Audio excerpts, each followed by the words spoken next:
नारायण हरि हरि भज मन नारायण नारायण हरि हरि लक्ष्मी नारायण नारायण हरि हरि राघव नारायण नारायण हरि हरि माधव नारायण नारायण हरि हरि भज मन नारायण नारायण हरि हरि। प्रेम श्री वृंदावन बिहारी लाल की जय। ओम गजाननं भूतगणाधिसेवितं कपित्थजम्बूफलचारुभक्षणं उमासुतं शोकविनाशकारकं नमामि विघ्नेश्वरपादपङ्कजम्। अथ श्री कार्तिक मास महात्मंतर्गते अष्टादशाध्यायो नाम्नः।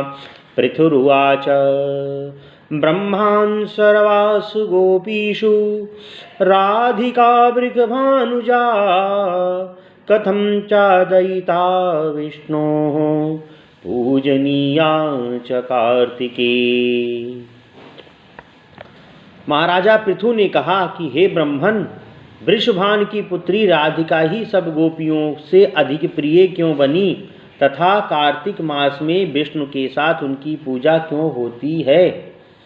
इस आश्चर्यजनक गोपाल चरित्र को सुनने के लिए हम उत्सुक हैं, अतः कृपया विस्तार से कहिए। नारद जी बोले कि पूर्व मनवंतर में पंचाल देश में वहाँ के राजा प्राचीन बर्हिष ने एक हरि मंदिर बनवाया था। उसमें राजा ने भगवान विष्णु की एक ऐसी मूर्ति स्थापित की जो करोड़ों कामदेवों के समान सुंदर थी। उस मंदिर में प्रतिदिन श्री विष्णु की पूजा बहुमूल्य वस्तुओं द्वारा की जाती थी तथा दान, नृत्य, गीत आदि मांगलिक कार्य होते थे। वहाँ देवियों जैसी सुंदर एक नृत्य निपुणा स्त्री भी थी जिसके गीतों को सुनकर लोग मोहित और निश्चल से खड़े रहते थे। जब उसे हरि के सानिध्य में नृत्य करने का समय मिलता तब सब लोग उसे देखने के लिए पहुंच जाते थे। सारा नगर उस समय सूना हो जाता था। वह लोगों को मोहित करके धन कमाती थी। एक दिन कार्तिक मास की प्रबोधिनी एकादशी को उसने भगवान विष्णु की मूर्ति की ओर देखा। जब उसने नाचते समय श्री विष्णु की प्रतिमा की ओर विशेष रूप से देखा तो उसके रूप श्रृंगार पर मोहित होकर इस प्रकार सोचने लगी कि ये श्री नारायण अत्यंत अद्भुत रूप वाले हैं। यदि ये मेरे कंठ में अपनी बाहें डालकर मेरे साथ नृत्य करें तो कितना अच्छा हो। इस प्रकार सोचते हुए उसने हाव भाव सहित नृत्य करते हुए सारी रात बिता दी। प्रातःकाल उसे जागरण का फल प्राप्त हुआ तथा जो कामना की थी वह इस प्रकार पूर्ण हुई कि वह कुछ वर्षों बाद जब वह अपने संपूर्ण धन को दान करके मृत्यु को प्राप्त हुई तो स्वर्ग में पहुंचकर देवांगना बनी। वहाँ भी वह रूप यौवन शालिनी तथा संगीत में निपुण थी। एक समय उसने स्फटिक पत्थर के दर्पण में अपना रूप देखा। तब वह सोचने लगी कि मेरा रूप संभवतः किसी पुरुष के योग्य नहीं है। तभी उसे अपने पूर्वजन्म की आकांक्षा भी याद आई। तब उसने निश्चय किया कि मैं श्री कृष्ण के साथ ही नृत्य करूंगी तथा ब्रह्मचारिणी रहकर किसी को अपना पति नहीं बनाऊंगी। उस चंद्रकीर्ति नामक सुंदरी का मन श्री कृष्ण की मूर्ति में लग गया तथा वह प्रेम मग्न होकर श्री कृष्ण के चरित्रों का गान गायन करने लगी।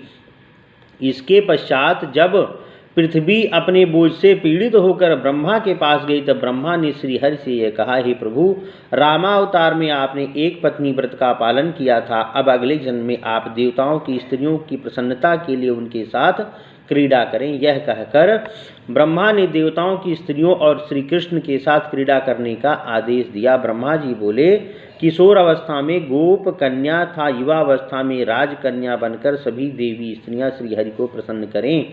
यह सुनकर चंद्रकीर्ति ने ब्रह्मा से कहा, हे विधाता, मैं अपने पूर्वजन्म के मनोरथ को बताती हूँ। हे पितामह, पृथ्वी पर पहुंचकर हम सब सती स्त्रियां श्री कृष्ण से प्रेम करें। मैं भी प्रेम पूर्वक भगवान के साथ नाचूं और वह मुझे सर्वाधिक प्रेम करें। आप मेरी शिक्षा को पूरा कीजिए। तब ब्रह्मा ने कृष्णावतार के समय देवताओं को भी पृथ्वी पर अवतरित होने की आज्ञा दी। नंदराय के ब्रज क्षेत्र में वृषभान नामक एक गोप रहते थे। उनके घर में राधा नामक एक अत्यंत सुंदरी पुत्री का जन्म लिया। वह पूर्व जन्म से चंद्रकीर्ति नामक देवांगना ही थी।